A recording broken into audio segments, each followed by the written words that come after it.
Olá, pessoal, tudo bem? Muito obrigado a todo mundo por estar aqui conectado com a gente. Eu sou Gustavo Guadagnini, diretor executivo do The Good Food Institute Brasil.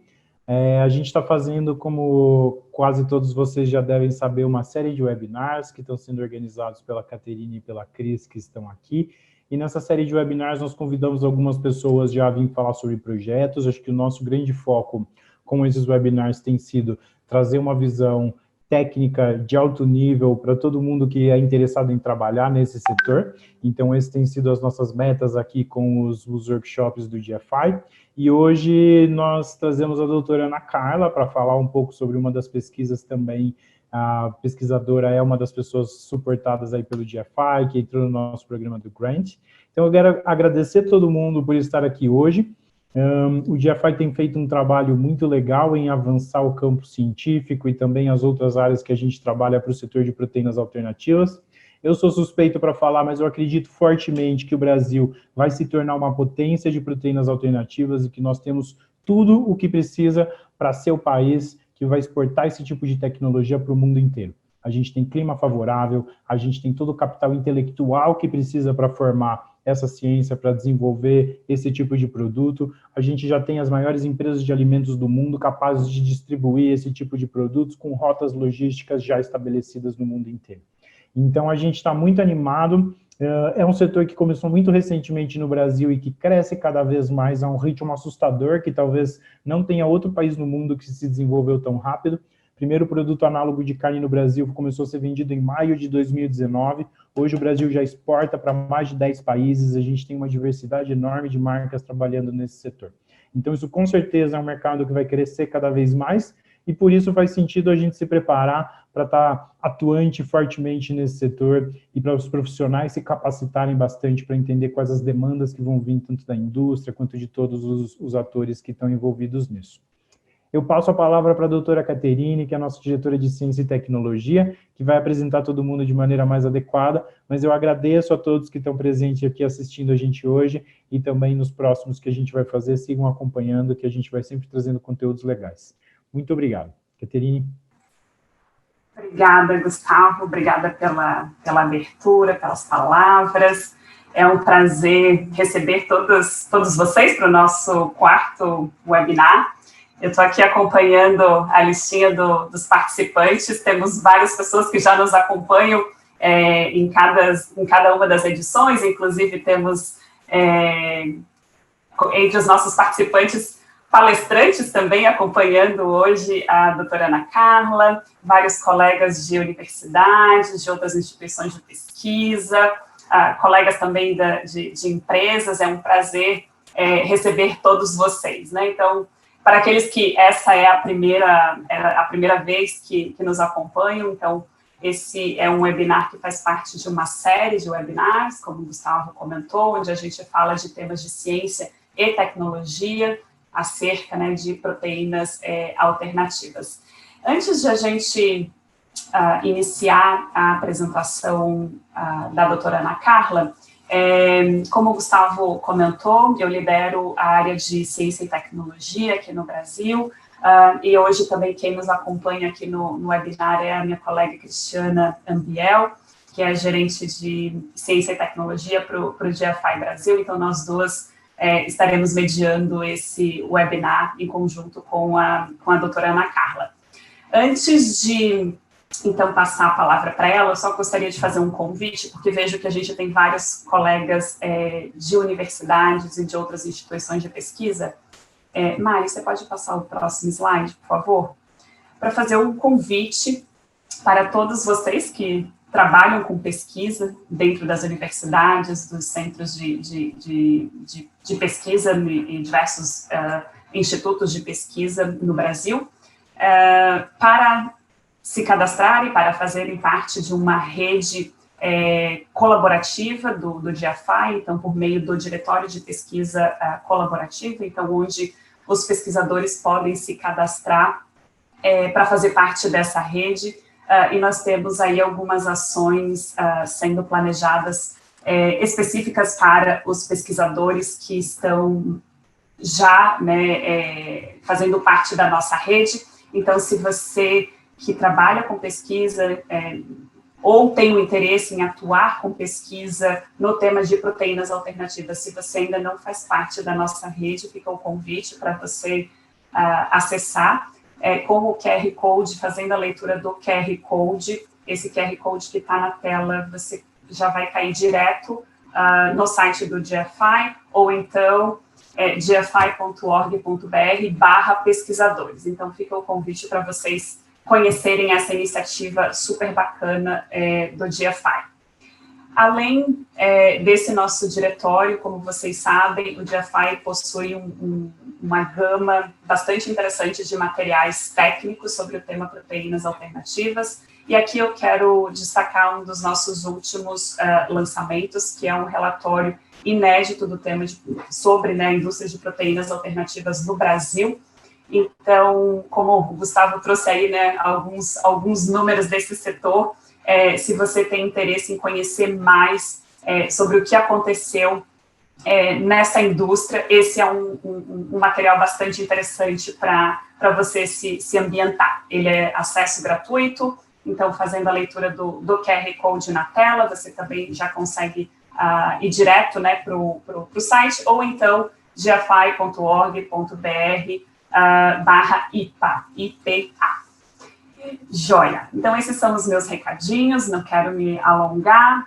Dessa, você quer falar alguma coisa, né? Por favor. Sim, na verdade eu só esqueci de um ponto a respeito da nossa usabilidade de hoje. Nós temos 2 campos aqui que dá para mandar mensagem. Um desses campos está escrito bate-papo. Então, no bate-papo, a gente estimula que vocês se apresentem um para os outros. Já tem algumas pessoas aí mandando mensagem. Pensando que no bate-papo a gente não vai responder, então são mensagens que vocês estão postando uns para os outros verem. E aí temos o Q&A, o Q&A, que é Questions and Answers, que é onde você coloca as perguntas que você quer ver a doutora Ana Carla responder. Então, tudo que for pergunta para a doutora Ana Carla, por favor, coloca no Q&A, e tudo que for bate-papo, autoapresentação, essas coisas, coloca ali no campo de bate-papo mesmo. E aí, no final do webinar aqui, a gente vai abrindo as perguntas que estiverem no Q&A, ok? É isso. Perfeito, Gus. Ótimos lembretes. E a gente estimula vocês a se apresentarem, acho que aqui também é um momento para a gente se conhecer, ampliar as nossas conexões, então, por favor, fiquem à vontade para se apresentarem pelo nosso chat. Bom, então é com muito prazer que eu gostaria de apresentar a nossa palestrante de hoje, a doutora Ana Carla Sato.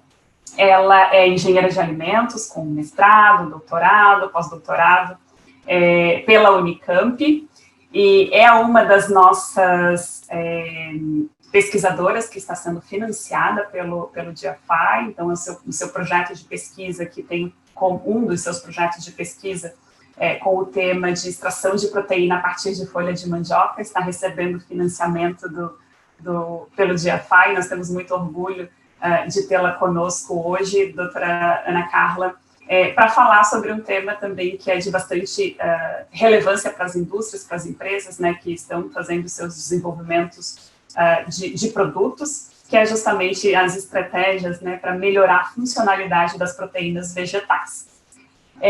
Mais uma vez, obrigada pela oportunidade de estar conosco, e passo a palavra para você. Eu que agradeço, Caterine, agradeço ao GFI, pela oportunidade de poder dar esse webinar, Caterine, Cristiana, que acompanharam, deram todo apoio, o Gustavo e a Mariana também, que estão aí nos bastidores. Eu vou começar a apresentação, vou tentar evitar essa parte muito de explicação de química, vou dar uma breve introdução para isso mesmo, mas, assim, são muitas técnicas, como a gente vai tentar obedecer o horário, tentar ser bem resumida, em relação a isso. Se vocês tiverem dúvidas, eu vou deixar meu contato no final da apresentação, e aí fiquem à vontade para perguntar, mandar e-mail, e se vocês tiverem qualquer questão que não puder ser resolvida na apresentação de hoje, tá? Então, começar falando, na verdade, sobre a minha experiência e como que eu fui trabalhar nessa parte de proteínas vegetais, plant protein, Como a Caterine falou, eu sou engenheira de alimentos, mestrado, doutorado, pós-doutorado, tudo em engenharia de alimentos. Eu sempre fui de um grupo de pesquisa que trabalhou muito a interação entre biopolímeros, proteínas e polissacarídeos. No meu pós-doutorado, e assim como eu entrei, né, ingressei na Unicamp como docente, eu tenho pesquisado sistemas de encapsulação e trabalhei muito com proteínas de origem animal. E aí, quando a gente estava buscando com os meus alunos outras fontes, outras alternativas de biopolímeros para desenvolver esses sistemas, a gente pensou, por que não trabalhar com proteínas de origem vegetal, né, proteínas de planta? Então, eu começo apresentando para vocês um primeiro estudo que a gente fez avaliando somente proteínas comerciais, né, que a gente encontrou no mercado. A gente testou 3 proteínas comerciais, concentrado proteico de batata, de arroz e de ervilha, e a gente teve muita dificuldade para desenvolver os sistemas de encapsulação utilizando eles. Principalmente por quê? Porque esses sistemas apresentaram uma baixa solubilidade, né? Uma baixa solubilidade proteica. Principalmente quando a gente compara com a proteína do soro de leite, né? Que é esse gráfico aqui do lado. A proteína do soro de leite, mesmo no ponto isoelétrico, ou próximo ao ponto isoelétrico, ela tem uma solubilidade muito superior à maior parte das proteínas, ou maior parte das condições, né, que a gente estudou com essas proteínas comerciais. E qual que é o problema disso? Quando a gente foi avaliar, né, a capacidade emulsificante e a capacidade dessa proteína de estabilizar uma interface, a gente avaliou a tensão interfacial, a gente observou que essas proteínas de planta, elas levaram uma redução muito menor na tensão interfacial quando comparada com a proteína de soro do leite, né? O que a gente acabou tendo uma maior redução na tensão interfacial para a proteína de ervilha, o que foi relacionado à maior capacidade emulsificante, sendo que as outras proteínas que a gente trabalhou tiveram uma capacidade emulsificante muito baixa. Então, a gente começou a pesquisar e tentar entender por que a gente teve esses problemas, né? E aí surgiu a ideia de por que não tentar extrair as proteínas e, com isso, controlar as propriedades que a gente deseja, né? E quando a gente fala em propriedade, vou apresentar para vocês, então, o que seriam essas propriedades que a gente deseja. E aqui eu falo nem só propriedades para sistemas de encapsulação, mas propriedades para aplicação em alimentos. Na verdade, as propriedades são muito parecidas, uma talvez com foco mais microscópico, uma com foco mais macroscópico, né? Quando eu falo de propriedades de interesse, eu vou começar falando um pouco da estrutura proteica, tá? E aqui vai ser a parte da química para a gente tentar entender um pouco o que se passa nesse sistema. Vou falar bem brevemente essa parte, mas assim, todos os livros de química, quem teve química de alimentos, acho que tem um bom fundamento, né, uma boa base para isso. O Fenema tem muitas informações para quem deseja entrar nessa parte mais a fundo. Mas, bem superficialmente, as proteínas, elas são compostas de estruturas primárias, secundárias, terciárias e quaternárias, né? Começando pela estrutura primária, que é essa aqui mais à esquerda, a gente tem que ela é definida por uma sequência de aminoácidos. Essa sequência de aminoácidos, ela vai definir a característica dessa proteína, se ela é mais hidrofóbica ou mais hidrofílica, né? E vocês vão ver lá na frente que essa propriedade, hidrofobicidade e hidrofilicidade, elas podem ser relacionadas ou estão diretamente relacionadas às suas funcionalidades. Essa estrutura primária é muito difícil da gente conseguir uma alteração nela. Então, quando a gente fala nos processos, majoritariamente a gente trabalha em alteração nessas estruturas secundárias e terciárias, tá? O que eu consigo modificar em relação a essa sequência, na verdade nem a sequência dos aminoácidos, mas essa parte da estrutura primária, quando eu trabalho com a hidrólise proteica, né? Que eu posso quebrar, hidrolisar essa sequência de aminoácidos, formando peptídeos que podem ter propriedades de interesse. Vou comentar bem brevemente lá na frente, mas queria focar mais nessas outras estruturas, tá? Essa sequência de aminoácidos, então, ela pode se reorganizar espacialmente através de basicamente 2 estruturas, as em forma de alfa ou as em forma beta, sendo que as estruturas de forma beta, elas são mais estáveis que a estrutura de forma alfa, tá? Normalmente, a gente tem essa maior estabilidade, então, ela é relacionada há uma maior estabilidade, a desnaturação, por exemplo, uma maior temperatura de desnaturação. E a desnaturação, como vocês vão ver, é muito importante quando a gente fala, né, das modificações que a gente deseja para essas proteínas, tá? Dependendo do processo que a gente aplica, a gente consegue mudar a quantidade de estrutura tipo alfa-hélice para folha beta, então a gente consegue transformar, né, algumas estruturas de alfa-hélice para folha beta, tá? O que torna essas proteínas mais estáveis. Então, depois dessa estrutura secundária, a gente tem a formação, né, da estrutura terciária, que é o enovelamento dessa estrutura secundária, através de diferentes tipos de interações, hidrofóbicas, van der Waals, ligações de nitrogênio, visando uma redução de energia livre do sistema, né? Então, a tendência é que, e eu tenho muitos grupos hidrofóbicos nessa proteína, eles fiquem mais enterrados na parte de dentro dessa estrutura e essa proteína é mais enovelada. A gente acaba tendo as proteínas globulares, que é a grande maioria das proteínas de planta que a gente tem hoje, tá? Que a gente tem, né, ou que são estudadas atualmente. Se a minha proteína, ela tem mais grupos hidrofílicos, essa estrutura tende a ser mais elongada, né? Então, tem uma estrutura um pouquinho diferente. E depois a gente tem a estrutura quaternada, né, que nada mais é do que o arranjo espacial dessas estruturas, né, dessas cadeias enoveladas, tá? E como que isso influencia? Pode influenciar as propriedades de diferentes formas, ou a forma como esses grupos estão expostos ou não, né? E aqui eu vou dar um maior foco aos grupos hidrofóbicos das proteínas, tá? Eles podem, do jeito que essa proteína está estruturada, pode definir o tipo de funcionalidade das proteínas. Por exemplo, aqui eu coloquei vários exemplos em diferentes produtos, tá? Aqui eu tenho as bebidas, que quando a gente adiciona uma proteína numa bebida, a gente deseja que essa proteína seja solúvel, né? Quando a gente pensa em laticínios, em dairy de modo geral, mas também para produção de produtos, né, substitutos de laticínio, a gente deseja que esses produtos tenham uma capacidade emulsificante, uma capacidade espumante, uma capacidade gelificante, dependendo do produto. Em relação a produtos bakery, a gente deseja propriedades emulsificantes e espumantes, né, como é o caso de bolos, como é o caso de pães. Trabalhando com produtos com baixo teor de gordura, normalmente a gente quer substituir a textura da gordura, né? Então a gente busca proteínas que tenham compostos que tenham propriedades espessantes, gelificantes, como utilização de gelatina, por exemplo, né? Em sopas e molhos também trabalha com essa propriedade espessante e emulsificante, dependendo da composição. Como a gente pode ver, para a maior parte desses compostos, a gente tem produtos à base de plantas, né? Quando a gente pensa numa composição na base de plantas, não, desculpa, a base de proteínas animais, né?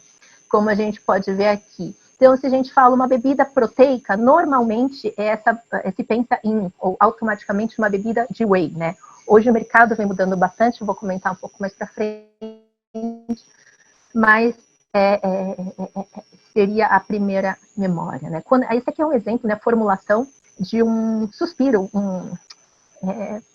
um suspiro industrial, uma massa pronta, um merengue, né? Onde a gente vê que ele é composto por clara de ovo. Aqui é uma lista de ingredientes de uma sopa enlatada que tem também a presença de leite, né? Então eu preciso ter essas diferentes propriedades de interesse para que eu tenha um produto com uma característica sensorial adequada, né? E aqui fala bem brevemente sobre essas propriedades que poderiam ser. Aqui eu listei algumas da solubilidade, capacidade de retenção de água e óleo, que são associadas à retenção de flavor ou retenção de umidade de produtos, né? Capacidade emulsificante, espumante, capacidade gelificante ou aumento da viscosidade, tá? Eu separei aqui bem brevemente para vocês algumas informações, né, sobre a solubilidade, uma das propriedades mais estudadas quando a gente fala em plant protein, né? Principalmente porque ela influencia diretamente outras propriedades, como a capacidade espessante, espumante, emulsificante, ou mesmo de formação de géis, né? Toda a solubilidade, ela é baseada nessas interações, proteína, proteína, proteína solvente, e um equilíbrio termodinâmico entre essas interações. Só que quando eu falo proteína solvente, esse solvente não precisa ser necessariamente água, né? Eu posso envolver diferentes tipos de solventes. Inclusive, é a classificação mais, ou é um modo como as proteínas são classificadas, modo mais assim, mais clássico, que é uma classificação de 1908 de Osborne, né, que classifica as proteínas de planta de acordo com sua solubilidade em diferentes solventes. Aqui, quando a gente fala de solubilidade, a gente vai falar basicamente de solubilidade em soluções aquosas, tá? E aqui são vários fatores que influenciam nessa solubilidade. Normalmente, quando a gente tem interações hidrofóbicas na proteína, ou favorecida, a gente favorece a interação proteína-proteína. Então, essa estrutura tende a ser menos solúvel, tá? Enquanto a gente tem interações iônicas no sistema, eu favoreço as interações proteína-solvente, no caso solvente aquoso, né? Então, eu tenho uma maior solubilidade das proteínas, tá? Aqui falando da propriedade emulsificante, entendendo, né, o que é uma emulsão. Emulsão é dispersar um sistema ou um líquido na forma de outro, dois líquidos immiscíveis, né? E esse sistema, ele baseia em dois processos. Primeiro, de formar a gota, que normalmente é um processo de cisalhamento, e depois estabilizar essa gota. Como que as proteínas ou surfactantes agem nisso, né? Primeiro, o processo de formação, onde a gente tem esse composto migrando até a interface, e depois esse composto que vai até a interface, ele tem que estabilizar essa interface de modo, normalmente em relação às proteínas, ele acaba formando um filme interfacial que leva uma grande estabilidade dessa interface. Qual que é o grande problema de trabalhar com as proteínas como emulsificante? Justamente porque o seu peso molecular é maior do que os surfactantes comuns que são utilizados, ela demora mais para chegar na interface. Então, nem sempre as gotas que a gente tem formadas têm um tamanho pequeno, né? Mas, como que a gente pode relacionar a estrutura da proteína com a propriedade emulsificante? Normalmente, em relação à hidrofobicidade superficial, igual mostra essas duas figuras aqui, tá? Mas para alguns casos, essa propriedade aqui, ela não necessariamente, essa correlação, ela não é tão clara, tão lógica, tá? Então, no fim, vale a pena estudar cada caso, tá? Quando a gente fala propriedade espumante, ela é muito parecida com as propriedades de estabilização de emulsões, né? Só que nesse caso a gente tem disperso uma fase gasosa dentro de um meio contínuo. Muitas vezes, quando a gente fala em alimentos, a gente tem a formação dessa espuma e depois a solidificação do meio contínuo, como acontece, por exemplo, com o caso de marshmallows ou o caso de bolos, né? Para ter essa espuma, acaba ficando essa estrutura mais estável, né? Só que a propriedade espumante, apesar dela ter uma característica muito parecida com as propriedades de estabilização de emulsões, não necessariamente uma proteína que tem uma boa propriedade emulsificante também tem uma boa propriedade espumante, tá? Aqui, de modo geral, as referências dizem que as proteínas solúveis, elas são importantes para formar a espuma, mas, por outro lado, a presença de frações insolúveis são importantes para estabilizar essas espumas, tá? E como que essas propriedades, não só essas que eu comentei, outras, elas são aplicadas, né? A gente tem diferentes produtos à base de planta, inclusive um desses materiais técnicos que a Caterine comentou no começo da apresentação do GFI, eles apresentam uma série de produtos à base de planta, inclusive disponíveis no Brasil, né, que é uma apresentação de produtos no mundo inteiro, que são produtos que normalmente a gente consumiria com base animal, e eles são produzidos à base de plantas, então completamente veganos, né? Mas se a gente fizer uma avaliação um pouco mais a funda nessa parte de composição nutricional, e essa aqui é a tabela nutricional de alguns produtos encontrados no mercado norte-americano, a gente vê que, por exemplo, para uma maionese vegana e para um queijo vegano, a gente tem uma quantidade zero de proteínas, pelo menos desses produtos que a gente avaliou, que tem essa tabela disponível no mercado, né?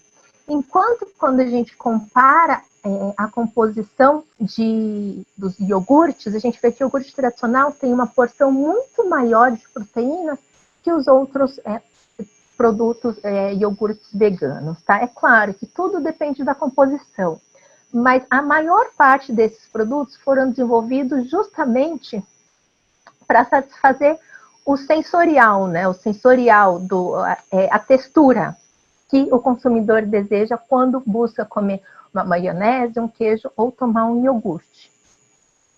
Só que a gente não pode deixar de pensar que muitas vezes as pessoas consomem um queijo pensando que é uma fonte de proteína, né?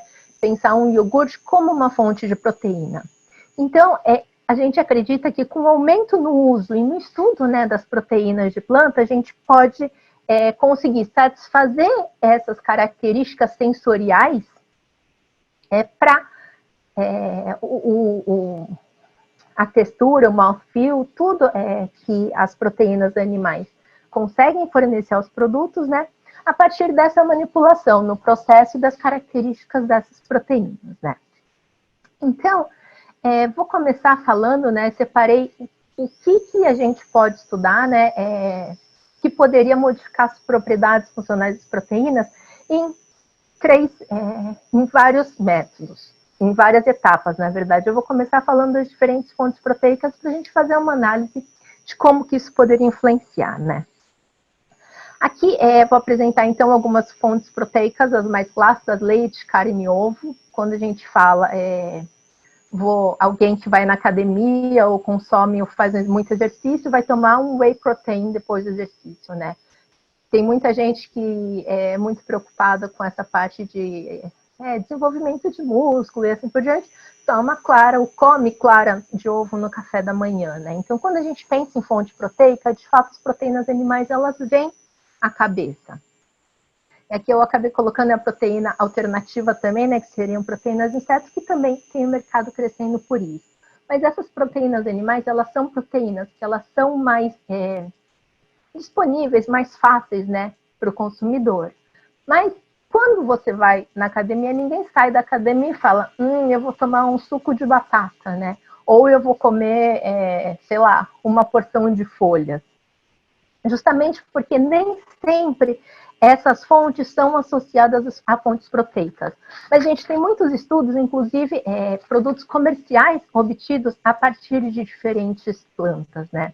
E aí vale ressaltar, a soja é o mais clássico, né? E ela já vem sendo estudada há muitos anos, mas a gente tem recentemente, inclusive a gente trabalhou com proteína da batata, que normalmente é resultante do processo da obtenção do amido, então acaba sendo um subproduto, né, da cadeia do amido. A proteína do arroz, que acaba sendo obtida do farelo durante o processo de extração do arroz, né, e as proteínas leguminosas, que hoje são as mais estudadas, né, ervilha tem muitos estudos, tá, e inclusive tem muitas proteínas de ervilha disponíveis comercialmente, tem feijão, grande bico, e assim por diante. Até a Catarina comentou que tem alguns outros grantees do GFI nessa apresentação, e o pessoal aqui do Brasil, inclusive, trabalha, né, com a proteína de feijão.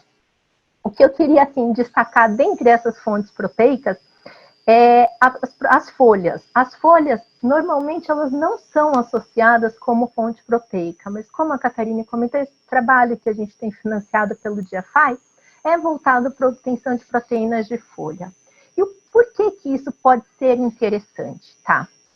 Aqui, mostrando um pouco, né, por que é tão difícil extrair, obter proteínas de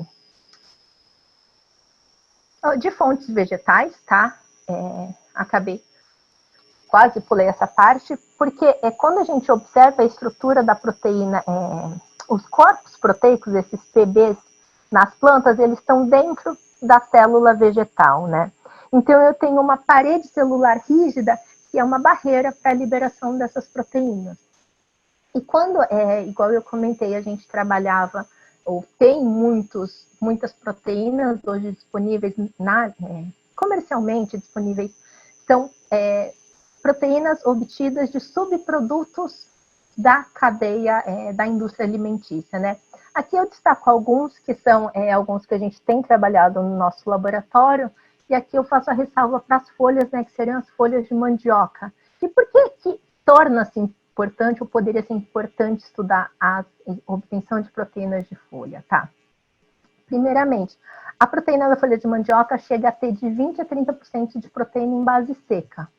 E ela é um resíduo, ela fica lá no campo depois da extração da proteína, né? Da colheita da mandioca, desculpa. Depois da colheita da mandioca, a folha fica no campo. E a folha de mandioca, ela tem muito mais proteína, por exemplo, que a folha de beterraba. E tem algum estudo, se vocês forem ver, um estudo que saiu com a data de publicação do próximo ano, inclusive, que consegue melhorar o rendimento de extração da obtenção da proteína dessa folha de beterraba, que aumentou de valores próximos a 25%, 30%, até quase 80% com a adição de enzimas, ou mais 55%, né, com uma otimização nesse processo. Isso é um indicativo que as folhas, elas podem ser uma fonte muito interessante para a obtenção de proteínas, só que isso é um trabalho muito diria que ele está sendo subaproveitado, né? Ainda tem poucos trabalhos que estudam o processo de extração de folhas, tá? Bom, como eu comentei com vocês, quando a gente fala de proteínas de planta, a gente pode ter diferentes matérias-primas. Igual eu também comentei brevemente, essa apresentação vou separar como a gente consegue, né, controlar ou como que mudam as propriedades funcionais de acordo com o tipo de matéria, com várias etapas do processo, né? Vou começar falando da matéria-prima, depois eu falar um pouco do processo de extração em si, obtenção dos concentrados proteicos, e depois falar de outros processos auxiliares que a gente pode utilizar para modificar as proteínas, tá? Quando eu falo de matéria-prima, acho que a primeira coisa que vem na cabeça é meio óbvio, eu mudo a fonte proteica, eu mudo a funcionalidade, né? Claro, cada fonte proteica tem um grupo de aminoácidos diferentes, elas têm grupos de proteínas diferentes, estão estruturados de maneira diferente, tá? Além disso, uma coisa que a gente tem que pensar é que dependendo da fonte proteica que a gente usa, a gente também tem presença de outros compostos que eles podem favorecer ou não, né, modificar tanto o rendimento de extração quanto a funcionalidade. Por exemplo, a presença de compostos fenólicos nessa matriz, tá? Esse é um estudo, eu separei alguns estudos, né, na verdade a maior parte deles estudos bem recentes, esse é um desse ano mesmo, tá? Que avaliou o efeito da fonte proteica, e aqui no caso é a proteína de ervilha, a proteína de batata, a proteína de soja e a proteína do soro do leite, né? Em relação à solubilidade em diferentes valores de força iônica, diferentes concentrações de sal, e depois aplicaram essas proteínas para fazer emulsões com concentrações baixas de óleo, né? E avaliaram o efeito na viscosidade. Aqui vocês podem ver que a emulsão estabilizada pela proteína de ervilha teve uma viscosidade bem menor do que a estabilizada pela proteína de batata, por exemplo, né? E o comportamento em relação à solubilidade também foi diferente, dependendo da fonte proteica, principalmente comparado com a proteína do soro do leite, tá? Só que além da fonte proteica, um fator que também pode influenciar bastante as propriedades da proteína obtida é o cultivar que se obtém, tá? Esse estudo, ele avaliou diferentes cultivares da ervilha e observou que, para essas variedades T e N, elas tiveram menos leguminas e mais vicilinas, com menos estruturas proteicas na forma de beta-turn, que é um tipo, né, de conformação da folha beta, e maior formação de agregados, né? Isso resultou em melhores propriedades emulsificantes e espumantes dessas variedades T e N em comparação a essas variedades A e N, né? Ele também avaliou qual que é o potencial zeta, né, dessas diferentes cultivares, e a gente vê que, dependendo da faixa, eu tenho alterações entre a carga superficial, né, dessas proteínas, que pode levar a diferentes perfis de solubilidade, tá?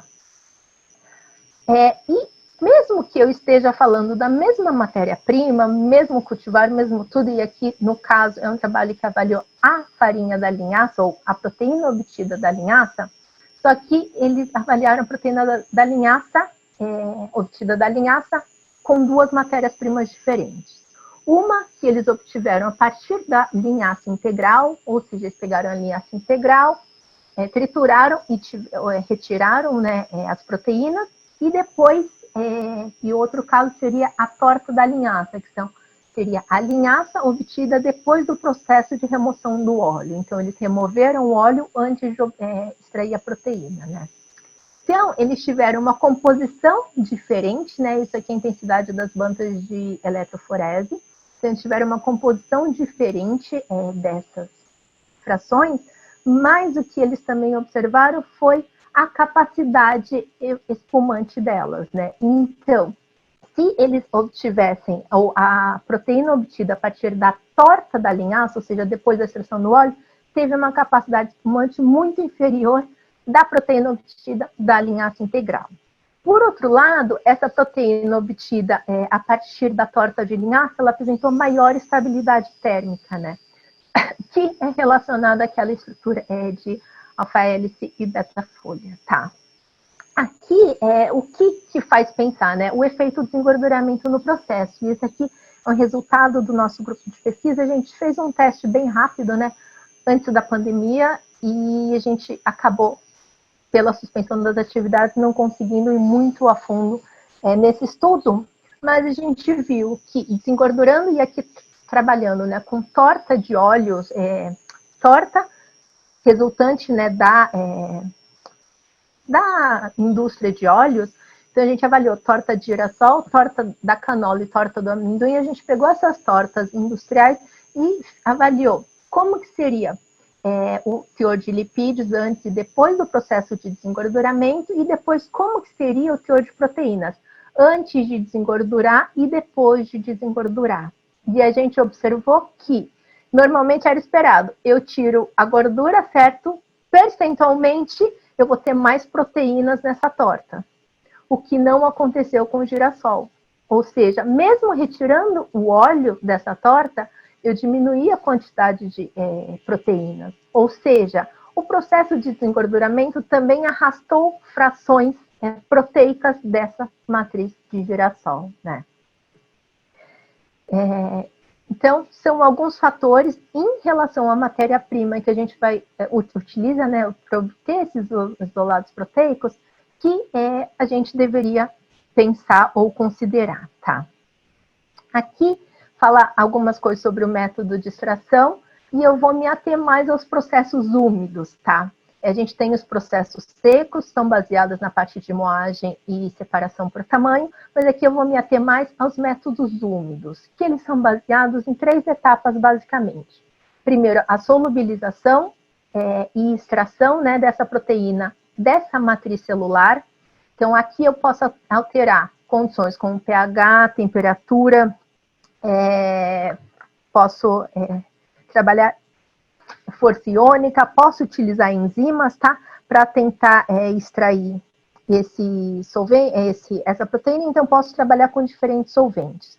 Também posso trabalhar com processo para tentar aumentar essa solubilização, mas eu falo um pouquinho mais para frente. Depois de solubilizar a proteína, a gente recupera essa proteína, seja por precipitação em pontos elétricos, que é um método mais convencional, mas a gente também pode trabalhar com a precipitação micelar, com a utilização de sais, com posterior diálise ou com a parte de ultrafiltração. E como a maior parte dos concentrados isolados proteicos são obtidos na forma de pó, esse processo ainda exige uma etapa posterior de secagem, tá?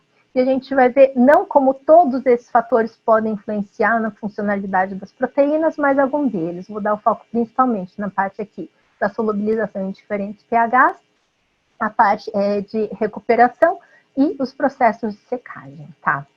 Aqui, ainda com aquele trabalho do ervilha, a gente viu que o cultivar, ele influencia, mas dependendo do cultivar, eu posso ter diferentes propriedades, e aqui eu estou falando da propriedade funcional, né, na estabilização de emulsões.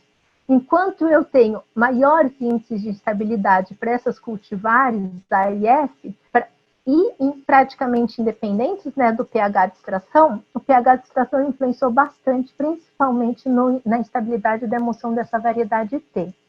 E se a gente avalia, né, em relação à propriedade de estabilizar espumas, a gente vê que a gente tem um comportamento, e aí vale para todas as variedades, né, todos os cultivares, que em pH 10 eu tenho uma maior estabilidade que em pH 8,5, né? Então eu tenho uma menor variação, né, nesse volume de espuma com o armazenamento, tá? Nesse caso, a estabilidade da espuma foi avaliada em 90 minutos, quer dizer que em pH 10 a espuma ela manteve mais, né, essa altura inicial da espuma comparada do que no pH mais próximo ao neutro, tá? Esse aqui é um outro trabalho, também bem recente, tá? Que trabalhou com ervilha amarela, e observou-se que, com o aumento do pH, e aqui eu falo pH durante a extração, né? Eu tive um aumento no rendimento das proteínas extraídas, né? Isso porque eu tenho uma solubilização melhor, né, das proteínas, e eu tenho um amolecimento dessa parede celular.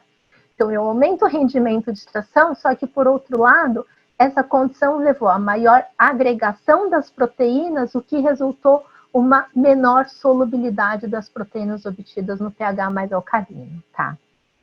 Esse efeito do pH de extração não tem uma lógica muito clara, porque, por exemplo, se eu trabalhar em um pH muito extremo, aqui o exemplo, um pH 12, eu posso aumentar a solubilidade, aqui no caso para a proteína de ervilha, mas se eu penso na proteína de soja, os estudos dizem que eu reduzo a solubilidade, né?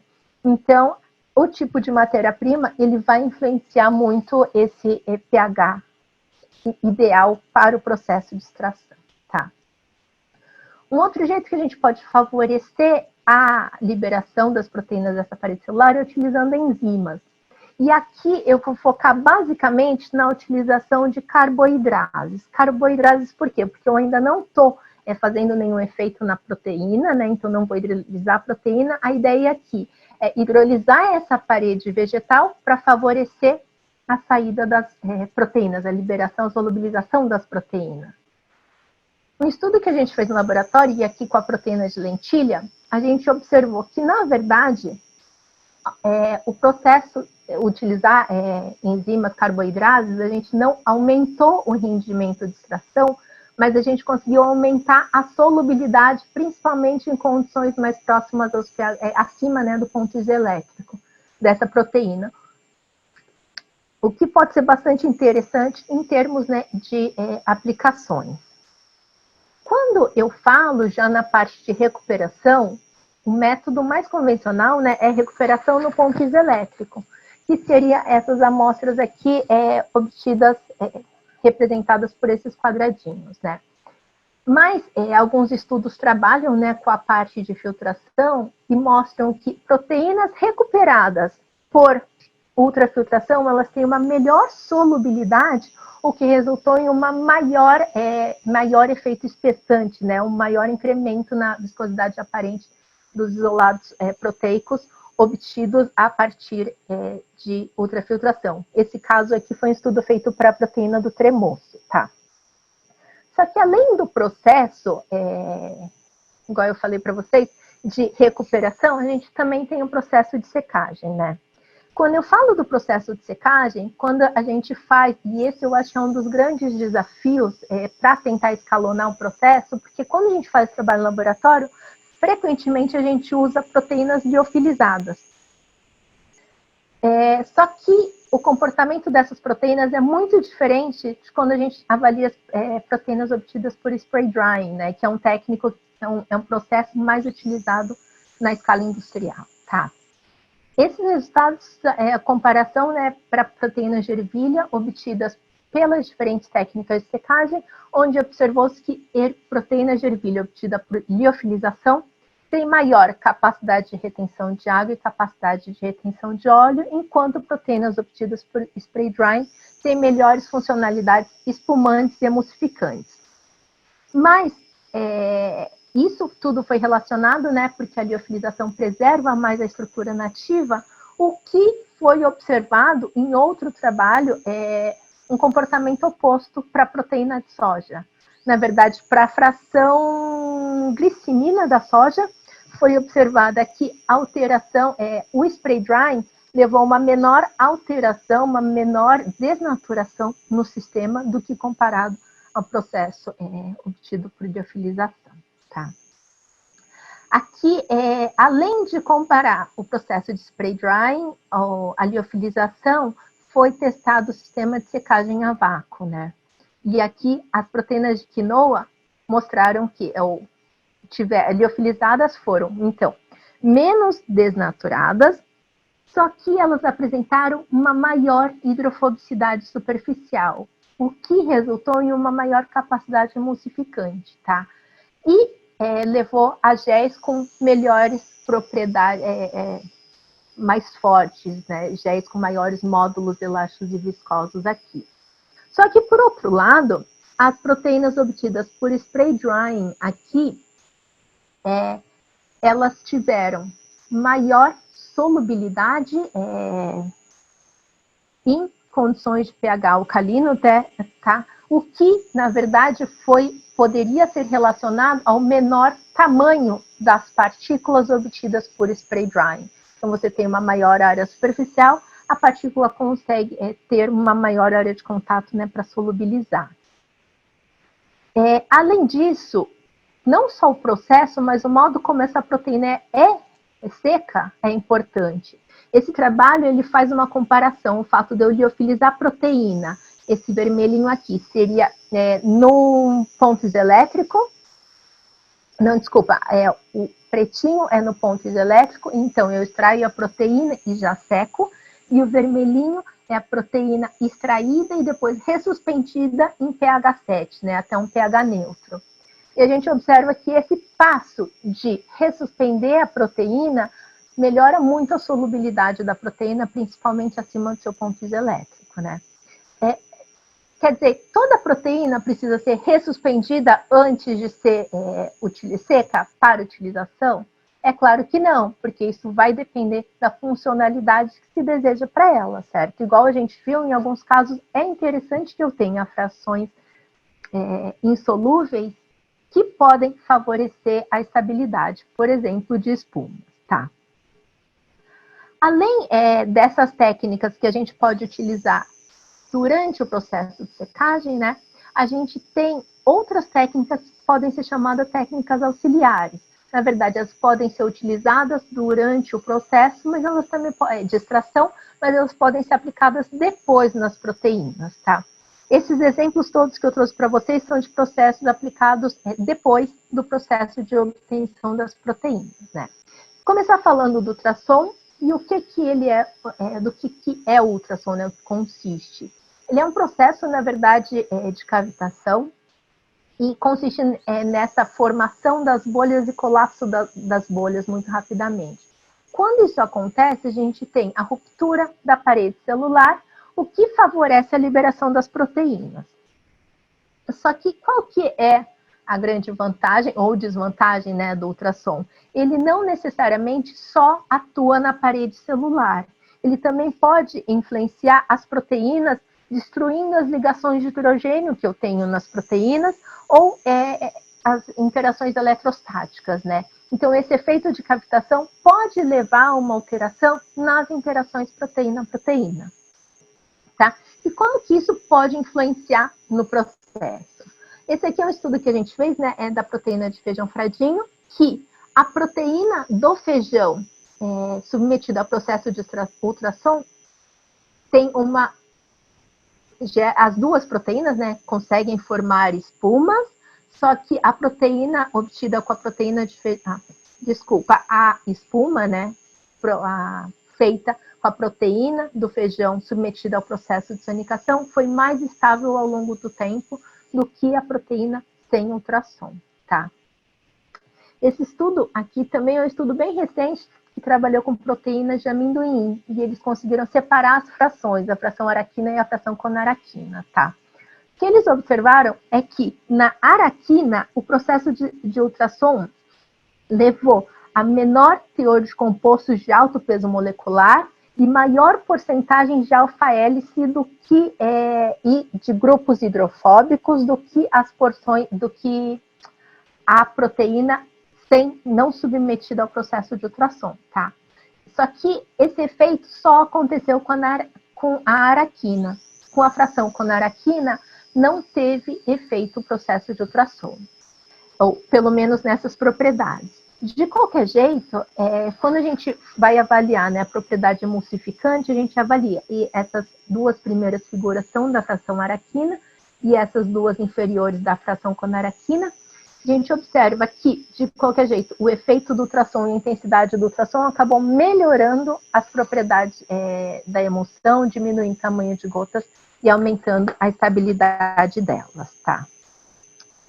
Aqui teve o caso, né, das proteínas de quinoa, que o ultrassom aumentou a solubilidade, e esse aqui foi um estudo do nosso laboratório, que a gente viu que o ultrassom, ele aumentou a solubilidade, o ultrassom seria esse aqui, né, em condições mais aqui próximas ao pH neutro, mas em condições mais próximas ao pH, ao ponto isoelétrico, a aplicação do ultrassom reduziu a solubilidade da proteína, né. Então, assim, o efeito do processo acaba sendo muito caso a caso, tá? O outro processo que eu queria falar para vocês é a alta pressão. Alta pressão porque é um processo bastante escalonável, né? A gente usa muito indústria de laticínios para homogeneização de leite e sucos, mas o que acontece quando a gente aplica alta pressão nas proteínas de planta, né? A gente pode ter efeitos, assim como a proteína, assim como a ultrassom, né? Favorecer ou não algumas propriedades. E aqui eu trouxe para vocês alguns estudos, né? Esse primeiro em relação à proteína da ervilha, onde a gente observa que, principalmente aqui, né, com uma pressão muito elevada, no caso de 600 megapascal, eu levo a uma desnaturação proteica, né? E eu passo a ter mais agregação, o que favorece as propriedades espumantes, o que favorece as propriedades emulsificantes, que é esse gráfico superior, e desfavorece as propriedades espumantes. Quando a gente avalia a proteína de lentilha, que é um comportamento parecido que acontece com as proteínas leite, com condições diferentes, é claro, em condições mais brandas de processamento de pressão, eu passo a ter uma melhora nas propriedades, né? Então, eu passo a ter uma maior solubilidade e maior estabilidade de emulsões e de capacidade de formação de espumas. Mas um superprocessamento, ou seja, se eu aumentar muito essa pressão, eu posso reduzir essa propriedade, né? Então, eu diminuo a solubilidade e eu também diminuo a estabilidade das emulsões e a capacidade de formação de espuma, né? O que acontece muito, esse paper acabou não indo muito para o lado estrutural, mas o que acontece muito com as proteínas do leite é que a gente pode acabar tendo uma desnaturação excessiva das proteínas, né? Então, se a gente desnatura muito, a gente pode, em vez de favorecer algumas propriedades, a gente acaba favorecendo, na verdade, a agregação proteína-proteína, o que desfavorece as várias funcionalidades, né? Então, esse processo de desnaturação, de desdobramento da proteína, ele tem que ser muito cuidadoso para a gente não perder as propriedades que o possível processo poderia gerar, né? E assim como tem a alta pressão, a temperatura também é um processo que pode favorecer algumas propriedades e reduzir outras, né? Aqui, quando eu falo a temperatura, não é a temperatura de extração, é a temperatura num processo pós-extração, tá? Então, o efeito da temperatura na proteína já extraída, mas o efeito da temperatura também pode resultar em alterações proteicas durante o processo de extração. Então, é um parâmetro que tem que ser muito observado com cuidado, né? Esse estudo, para as proteínas de cominho, né, ele viu que o aumento na temperatura levou aqui, olha, o aumento na fração de partículas de tamanho maior. Isso por quê? O aumento na temperatura levou à desnaturação da proteína, ou seja, maior desdobramento daquela estrutura enovelada, né? Maior exposição dos grupos hidrofóbicos, que favoreceu a interação proteína-proteína. Então, isso acabou reduzindo as propriedades emulsificantes, o que não, ou seja, não favoreceu, a temperatura não favoreceu, né, essa proteína. Mas se a gente avalia, por outro lado, uma fração específica da proteína do arroz, nesse caso a glutelina, a gente observa aqui o tratamento térmico, e aqui tem dois números, né? O primeiro é referente à temperatura, utilizado segundo ao tempo. O tratamento térmico até 80 graus, ou seja, aumentar a temperatura, eu levei ao aumento da habilidade em estabilizar uma espuma, né? Então, eu aumento a solubilidade e atividade espumante dessa proteína, sendo que nessas condições, ainda um pH muito alcalino, eu posso levar transformações estruturais secundárias e terciárias. Então, além de levar alterar, né, as estruturas terciárias, eu posso influenciar, inclusive, aquela relação entre estruturas alfélice e beta-folha, né? Então, o que observou-se nesse caso é que eu tive uma redução de agregados e aumentando a carga superficial e a flexibilidade da estrutura, e por isso que eu melhorei essas propriedades espumantes, tá? Aqui, falando da parte de enzimas, e aqui não são mais enzimas para extração, mas enzimas durante o processo, né? Enzimas que eu posso utilizar para modificar as proteínas, posso ter dois tipos de processos, tá? E aqui eu não falo mais de carboidrases, eu estou focando falar das proteases e da reticulação, do cross-linking, tá? Tenho diferentes tipos de proteases e a ideia é justamente reduzir a massa molecular da proteína, né? Então, como eu comentei com vocês, esse é o único processo que a gente consegue mexer naquela estrutura primária, né? Não na sequência de aminoácidos, mas a gente consegue quebrar aquela sequência em peptídeos de tamanho menor. Quando eu quebro aquela estrutura em peptídeos de tamanho menor, eu posso, por um lado, melhorar a solubilidade e as propriedades emulsificantes espumantes. Só que se a minha hidrólise for muito grande, né? Se eu tiver uma hidrólise muito grande, eu posso impedir a formação daquele filme interfacial que estabiliza essa emulsão ou a espuma, e eu deixo de ter ou posso perder a capacidade de formar um gel. Por outro lado, quando eu trabalho com reticulação, né, e uma das enzimas mais utilizadas é a transglutaminase, eu posso favorecer essa interação proteína-proteína, e essa reticulação pode aumentar a capacidade de gelificação e a capacidade aqui, na verdade, não só da estabilização, não só da formação da gota, mas principalmente da formação desse filme interfacial que estabiliza as emulsões, tá?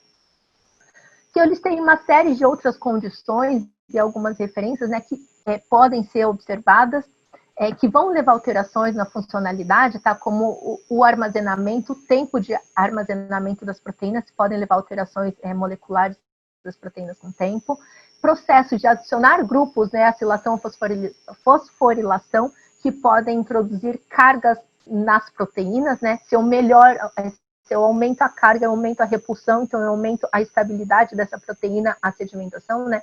Eu aumento a solubilidade, e quando aplicada em uma emulsão, por exemplo, eu evito esse contato gota a gota, né? E eu também posso trabalhar com sistemas, a variação de pH. E aqui, quando eu falo mudança de pH, é um processo que chama de pH shifting, né? Que é colocar essa proteína numa condição, proteína já isolada, tá? Já pronta, e uma condição extrema de pH, ou altamente alcalina, ou altamente ácida, e depois retorno para a condição neutra, tá? Para as proteínas de soja, foi observado que isso pode aumentar a solubilidade, enquanto para outras proteínas, não foi, ou proteína de ervilha, se eu não me engano, não foi observado nenhum efeito, tá?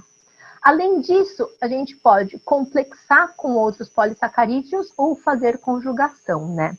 Quando eu falo complexação, eu estou falando basicamente de interação eletrostática. Quando eu falo conjugação, eu já estou falando de interações, outros tipos de interações, interações covalentes, interações mais fortes, né?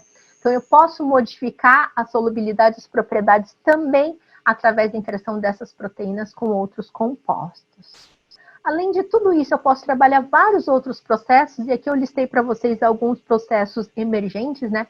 Como a parte de micro-ondas, a parte de campo elétrico pulsado, e aqui eu só faço uma ressalva que a gente chegou a fazer uns testes aplicando, né, campo elétrico pulsado com uma das proteínas nossas no laboratório, e a gente viu que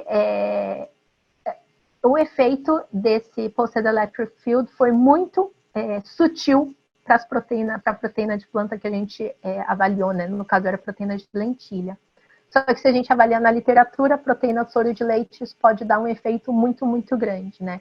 Então, vale a pena estudar para os diferentes casos. E aqui tem a aplicação de fluido supercrítico ou subcrítico, né? Tem alguns estudos que avaliam fluido subcrítico para a obtenção de proteínas, o processo de extrusão mesmo, e a aplicação, né, de high voltage electric discharge, ou descarga elétrica, tá? Assim, eu dei um briefing, acho que até estourei o meu tempo, mas a gente acho que ainda tem uns minutinhos para pergunta, mas no fim não tem uma conclusão geral, né, de qual processo ou o que a gente pode fazer para melhorar a funcionalidade, né.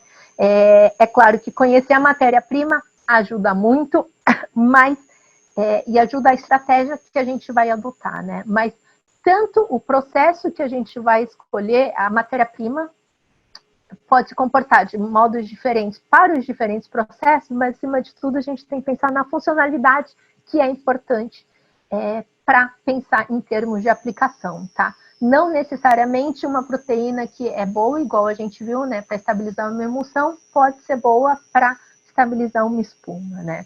E uma coisa que pode se fazer, além de misturar as condições, né, condições de tempo, temperatura, com diferentes processos, é fazer mesclas de proteína. E como são as proteínas de origem animal, né? O soro de leite é composto por uma gama de proteínas, cada uma tem funcionalidades ou propriedades diferentes.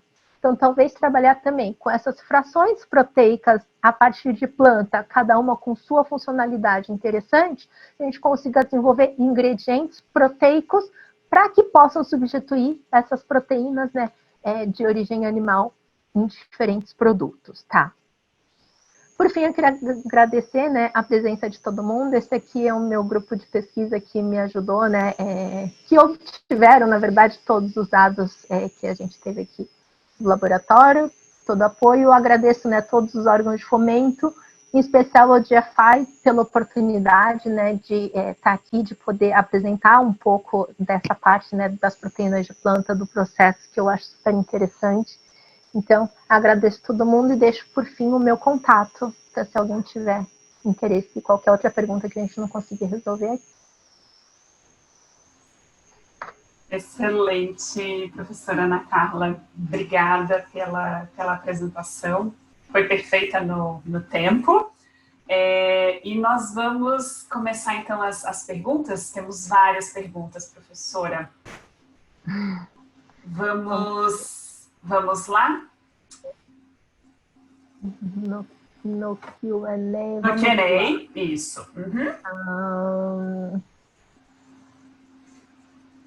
Enriquecimento de proteínas em produtos veganos. Paulo, essa parte de nutrição, eu confesso que não é muito o meu forte, tá?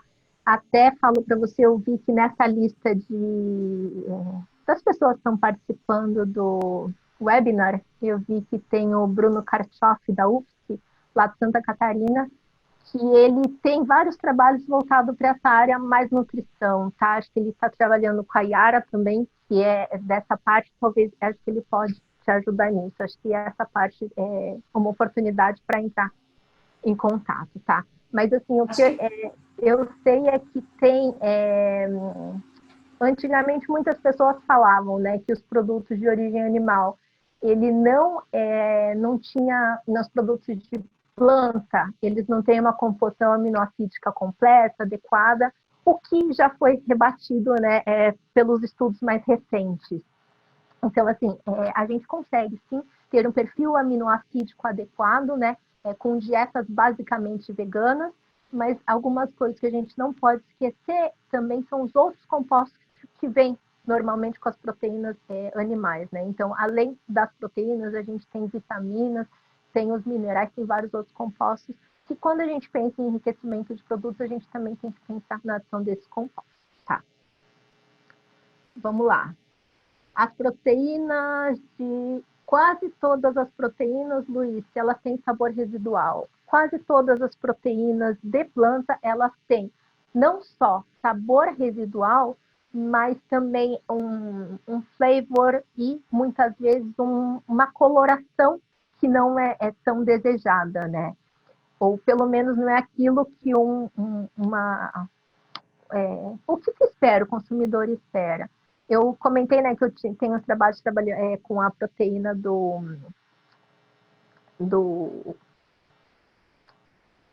café, e eu vi que a proteína obtida do café, ela é verde, ela é muito verde, tá? Então, assim, são os vários compostos que tem lá que eles vão influenciar, sim, as propriedades. O que são os estudos que a gente tem hoje, tá? E a gente acabou dando uma pausa por causa da pandemia, de estratégias para tentar retirar esse sabor residual, né? Então, tirar esse off flavor. Inclusive, o GFI, dentro dos projetos de grants deles, eu não lembro se o pesquisador é da Índia ou dos Estados Unidos, mas ele trabalha justamente para remover esse bean flavor de ervilha, se eu não me engano, né? Então, esse aroma característico que teria das proteínas à base de ervilha. A gente tem algumas outras estratégias, né, que a gente começou a testar no laboratório, mas sim, elas têm um sabor que não é nem sempre agradável, né, esperado pelos consumidores. Ana Salles, será que se misturarmos diferentes proteínas vegetais, obteríamos uma maior funcionalidade? Com certeza, sim. Pensando, né, inclusive, como são as proteínas de origem animal, que são misturas de proteínas, provavelmente, se a gente conseguir misturar diferentes frações, e ainda pensando, né, que, tipo, uma leguminosa, ela não tem uma única proteína, né? São frações de albuminas, glutelinas, globulinas e diferentes tipos de frações em diferentes pesos. E essas frações, elas têm propriedades diferentes, né? Então, com certeza, se a gente conseguir fracionar as diferentes porções proteicas de uma mesma fonte, ou até mesmo, né, trabalhar com mistura de proteínas de diferentes fontes, a gente consegue melhorar a funcionalidade, né? Essa é uma das ideias que a gente tem, mas agora a gente está num processo um pouco antes, né? Que é trabalhar tentar ver como a gente consegue influenciar a proteína, as proteínas individuais. Mas com certeza, fazendo a mistura, eu acredito que a gente consegue chegar na funcionalidade adequada, tá? A indústria utiliza geralmente qual método para extração? Tudo depende da matéria-prima, tá? O que acontece muito com as proteínas, por exemplo, de leguminosas, tem algumas empresas, a maior parte, é claro que elas não falam o processo, né, que elas obtêm, mas grande parte das empresas que trabalham com leguminosas, que vem o grão seco, eles fazem a extração da proteína seco, que é aquele processo de moagem, e depois eles fazem uma separação a ar. Qual que é o problema disso? Normalmente, o processo é basicamente um processo de separação por tamanho, onde a gente tem que proteínas, normalmente, né, isso acontece para as leguminosas, as proteínas têm partículas menores e as partículas maiores acabam sendo mais ricas em amidos. O problema desse processo a seco é justamente que a gente não tem uma fração tão pura da proteína. Não que isso vai influenciar a funcionalidade, né? Porque o amido e os outros compostos, eles podem favorecer, eles podem contribuir de algum modo para essa funcionalidade. Mas a gente tem, quando trabalha com fontes mais... tem algumas fontes que, após o processo de moagem, né, a gente tem partículas de tamanho muito parecidos, então tanto partícula proteica quanto a partícula rica em amido têm tamanhos parecidos, como é o caso da quinoa, tá? Então a gente não consegue ter uma separação tão boa por o processo a seco, então muitas vezes tem que utilizar outras técnicas para isso, e muitas vezes a matéria-prima ela não é seca, igual acontece, por exemplo, com a proteína de batata. A proteína de batata é um resíduo da extração da obtenção do amido, então ela já está em meio aquoso, né? Então, tudo vai depender da proteína que a gente tem, tá? É verdade que o processo a seco ele gasta menos energia, tá? Mas, às vezes, para a funcionalidade, ele não é tão adequado e a gente não consegue uma separação tão ótima, tá? Nossa, Sara, em relação ao sabor, eu não tenho a menor ideia como que é o sabor das proteínas obtidas por liofilização e por spray drying. No nosso laboratório, a gente trabalha com as proteínas liofilizadas, tá? A gente até tem spray drying, mas a gente nunca pensou em trabalhar esse processo de secagem, porque a gente está avaliando principalmente as etapas anteriores, né? A etapa de solubilização, de extração e depois de recuperação, tá? A gente ainda não chegou nessa etapa, mas quando a gente começar a parte de secagem, eu posso ter uma resposta melhor assim que a gente provar. Dentre as proteínas vegetais, qual tem propriedades mais próximas das proteínas do leite? Tudo vai depender da proteína do leite que a gente está comparando, né? Se é a proteína, se é a caseína, qual fração da proteína do soro. Então, vai depender muito. E de qual funcionalidade você quer, né? Se é a capacidade de estabilizar uma emulsão, se é a estabilidade térmica que tem a caseína, por exemplo, se é a propriedade de formar um gel, um heat set, um cold set gel. Então, vai depender muito da proteína que a gente está comparando, tá? Mas o que eu posso dizer é que hoje a proteína, além da proteína de soja, né? Que já tem produtos base de proteína de soja no mercado há muito tempo, eu acho que tem crescido bastante produtos à base da proteína de ervilha. Eu não sei, e aí a minha grande dúvida eu não acho necessariamente porque a funcionalidade dela seja maior, mas é porque a maior parte dos estudos de desenvolvimento de produtos ainda é feito, ou desses produtos ainda é feito nos Estados Unidos, no Canadá, onde a gente tem uma produção muito grande de ervilha e uma produção, e por isso que tem esses produtos desenvolvidos, né? Tanto que tem vários trabalhos, inclusive produtos à base de proteína de grão de bico, que aqui no Brasil a gente não tem uma disponibilidade tão grande, né? Como a Caroline, né, que é outra grant do GFI, comentou no webinar dela, aqui no Brasil a gente via trabalhar com a proteína de feijão, porque ele tem ótima funcionalidade. E a gente tem muito feijão, mas lá fora isso não é tão difundido, talvez pela disponibilidade de matéria-prima, tá? Alane, em relação a micro-ondas, eu não separei nada especificamente dos micro-ondas, não sei dizer essa resposta, tá? Depois, não sei se você anotou o meu e-mail aqui no fim da apresentação, mas eu tenho um material, né, de obtenção de proteínas por micro-ondas e tem um professor aqui da faculdade que está desenvolvendo um projeto aplicando micro-ondas para diferentes proteínas, né, e eu acabei entrando como parceria para aplicação dessas proteínas vegetais. No fim, está tudo meio parado por causa da pandemia, mas se você quiser, eu posso encaminhar os papers que eu tenho, inclusive, eu coloco em contato com esse outro professor aqui da faculdade, tá? Essa é a última, doutora Ana Carla. Ai, desculpa, eu falei demais. Não, imagina, tá ótimo. Por favor, vamos lá para a última, por conta do nosso tempo.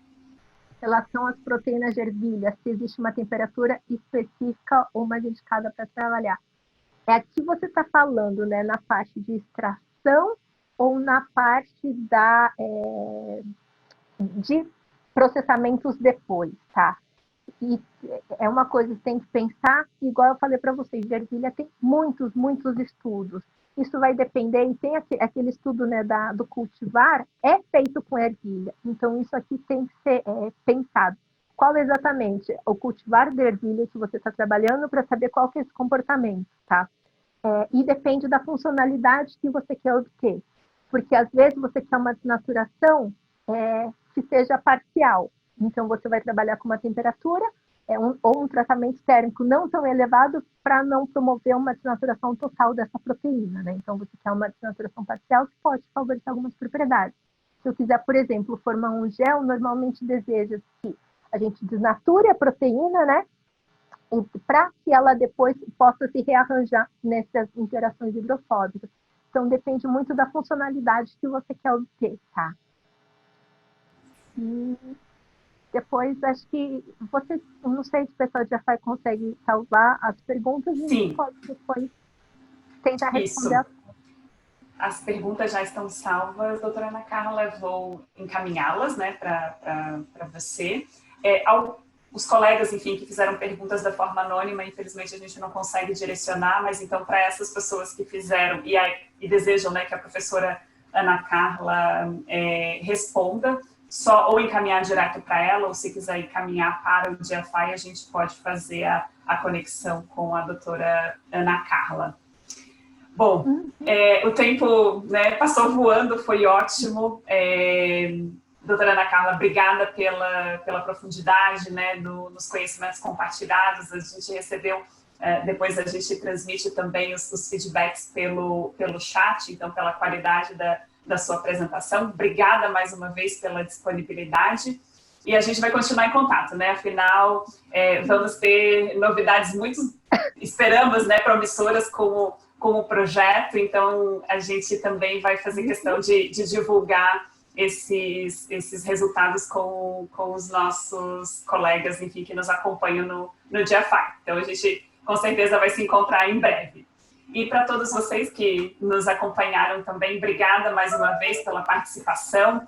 É muito legal a gente ver assim, várias pessoas que têm nos acompanhado em todas as edições e mais pessoas também novas se engajando com o GFI. Novamente, eu reitero as boas-vindas.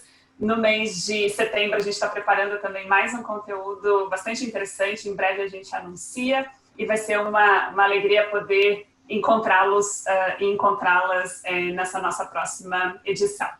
Obrigada também aos colegas do GFI que estão aqui também conosco, né, aqui como painelistas, mas também vários como participantes. Então, muita gente que trabalha para que esse momento aqui aconteça. Então, obrigada. Gus, quer fazer o fechamento final? Não, só isso. Muito obrigado a todos. Sempre um prazer e fiquem de olho que a gente está fazendo esses webinars sempre, então acompanhem as próximas edições. Caso alguém não esteja cadastrado no nosso diretório, entrem lá, se cadastrem, que é super importante. E, por favor, se vocês puderem, divulguem para suas redes também a respeito do nosso diretório, que a gente vai fazer bastante comunicação por lá. Muito obrigado. Maravilha. Obrigada e a gente se encontra em setembro. Tchau, gente. Uma boa semana para todo mundo. Obrigada, gente.